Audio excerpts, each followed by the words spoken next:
Bienvenidas y bienvenidos al tercer video podcast de La Germinadora, donde durante unos minutos vamos a cultivar ideas sobre otros modos de vivir.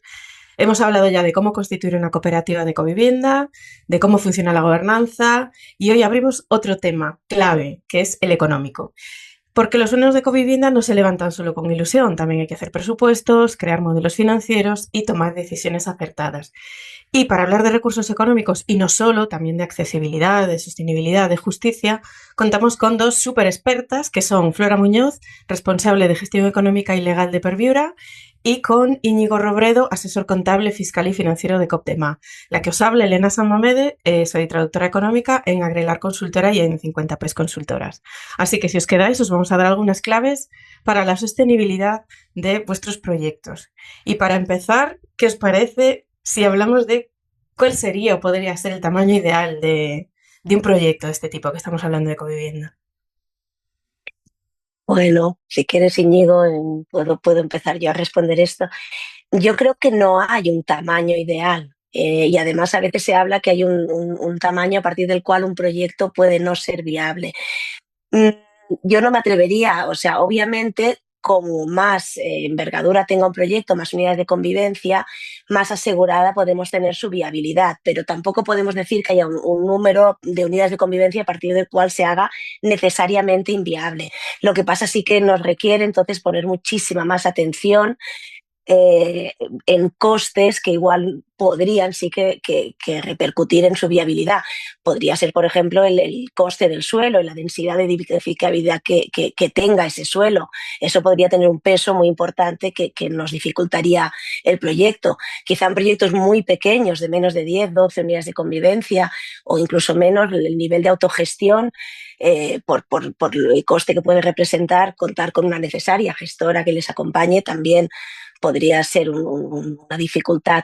Pero en todo caso yo diría que hay que mirar proyecto por proyecto y valorar qué costes representan. Igual hay que redefinir algunos de los costes o incluso la idea que tenemos de los espacios o del tamaño de las viviendas e ir estudiando uno por uno. No sé, Íñigo, si tienes ahí. No, yo creo que ya es eso, que al final hay muchos factores que condicionan y que determinarán en cada proyecto el impacto que generan. Al final sí que es más fácil un proyecto con unas determinadas condiciones de cesión de suelo por un ayuntamiento o un proyecto de más viviendas permitirá una distribución de los costes más asequible para las unidades de convivencia, pero también hay proyectos que tienen pocas unidades de convivencia, pero que son grupos muy capacitados o con una capacidad de autogestión importante y que tienen adelante los proyectos asumiendo eso sí, una parte de autogestión más importante que pues según la configuración del grupo es posible, según la configuración del grupo pues no es posible. Y ahora que habláis de costes, una cosa que preocupa en los colectivos, estos grupos promotores, es cómo afrontar la diversidad económica, ¿no? Cómo cuidamos a las personas, que no se nos quede nadie atrás. Bueno, Patch, depende mucho de los grupos. Nosotros sí que le damos mucha importancia a este tema. O sea, nosotros lo hacemos desde una mirada de compartir, de ser sinceras a la hora de tomar decisiones, y abrir escenarios, porque al final la diversidad económica de los grupos condiciona mucho y muchas decisiones estarán limitadas o abiertas en función de la capacidad económica del grupo.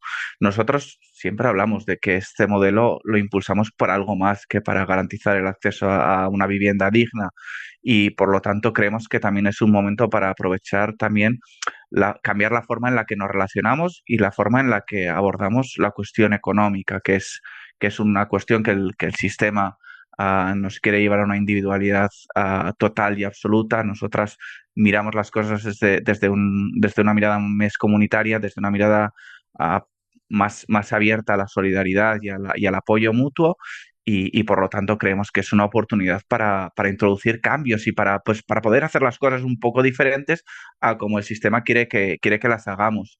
Am, ya desde el momento de la conformación del grupo, nosotros apostamos porque este debate esté encima de la mesa. Seguramente, y muchas veces por la propia evolución del grupo, es un proceso dinámico que empieza en una visión muy general y acabamos aterrizando a las cosas más concretas. Aquí sí que es importante muchas veces tener un acompañamiento profesional que facilite el proceso, que el debate sea sano, que no nos hagamos daño, porque al final es una cuestión para la cual tenemos muy poca educación, el sistema no nos ha educado para eso y el proceso es importante y hay que cuidarlo y acompañar a todos los ritmos que se puedan dar en el grupo, que serán diferentes, porque la diversidad es eso, es ser diferentes y entender esta diferencia. Entonces, am, aquí al final, trabajar con la sinceridad de saber am, cómo nos situamos en relación al grupo, poder hablar abiertamente de si tenemos un trabajo estable, si tenemos unos ingresos estables, si tenemos unos ingresos superiores a X miles de euros al año, si tenemos una herencia. Es una cuestión que es muy importante hablar de las herencias, poner encima de la mesa si estas herencias son privativas o son para la comunidad, si este dinero está al servicio del colectivo o no. Si dependemos de terceras personas para hacer las aportaciones iniciales, si no dependemos, si tenemos unos ahorros, si no tenemos unos ahorros, cómo compartimos estos ahorros.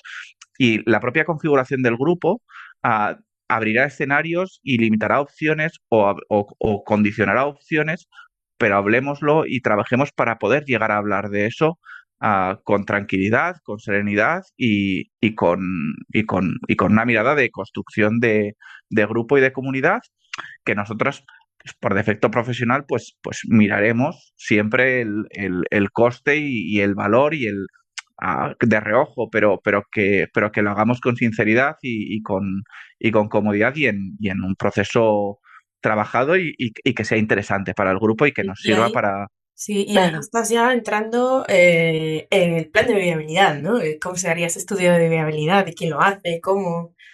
Mm.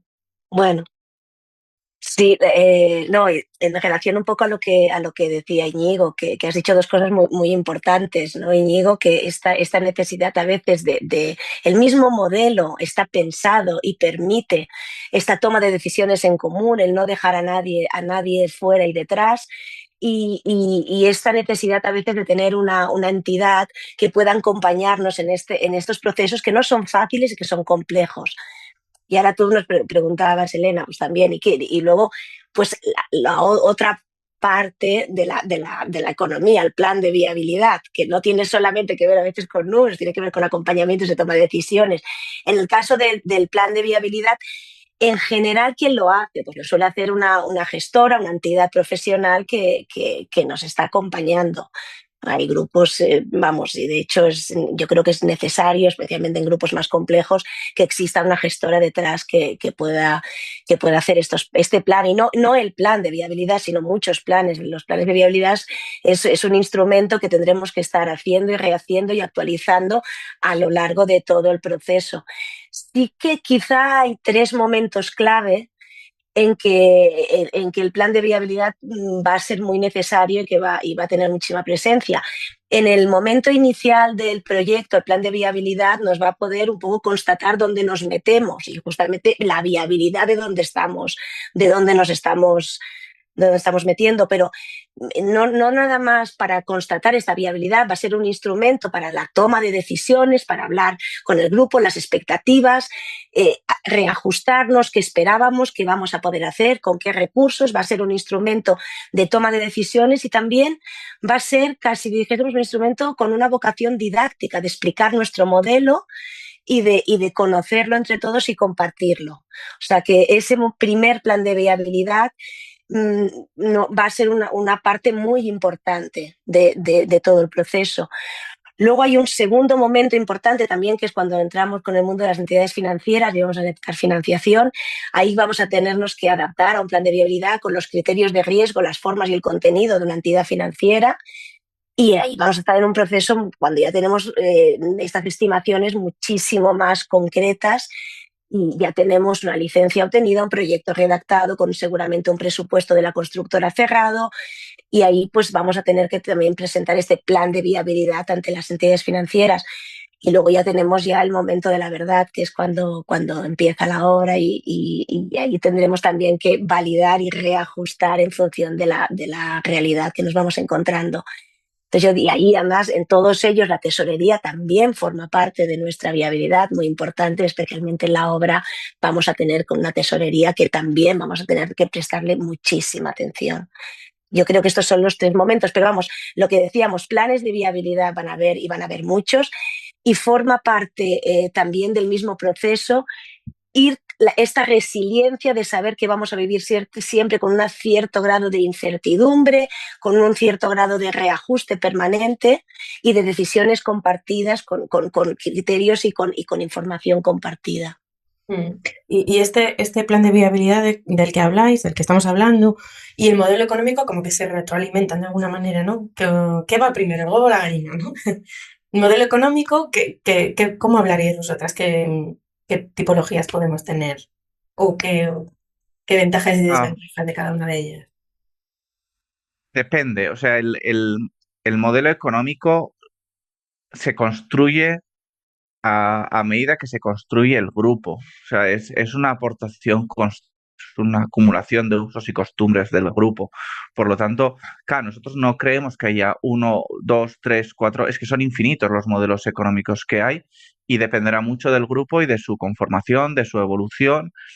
Nosotros creemos que es una cosa que se tiene que trabajar, que hay que darle la debida importancia, pero creemos que no tiene que haber un modelo claro o determinado, sino que tenemos que ir construyendo el modelo según la conformación del grupo en esta lógica de recoger usos y costumbres y fijar unas normas relativamente claras a la hora de incorporar personas al proyecto y gestionar las cosas que puedan ir pasando durante la vida de la cooperativa, que será muy larga y por lo tanto no puede ser una cosa cerrada, tancada, irreformable. No, no, tiene que ser una cosa dinámica, tiene que ser una cosa que se adapta a la realidad y al momento y el grupo tendrá que construirla adaptada a sus necesidades y cogiendo aquellas cosas que considera que serán más positivas para ellos.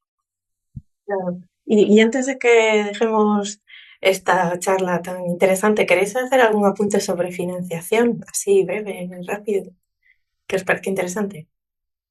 Bueno, poco quizá agradecer y reconocer la labor que han hecho 2 entidades quizá como es FIARE, Banca Ética y COP57, que hasta la fecha han sido las 2 grandes entidades de la banca privada, pero luego también tenemos aquí banca pública que también especialmente en VPO están financiando los proyectos y además en condiciones muy favorables, con ciertas ayudas a bonificación de intereses, pero a nivel de la banca privada reconocer y agradecer el apoyo y el conocer el modelo, este modelo que a veces no es tan fácil para las entidades financieras, este trabajo que están haciendo y este apoyo en haber financiado proyectos de vivienda cooperativa en cesión de uso hasta la fecha. Sé que ahora hay nuevas entidades, Caixa de Enginyers, a estar cofinanciando una parte, también creo que Cucha, pero bueno, que COP57 y FIARE han estado ahí.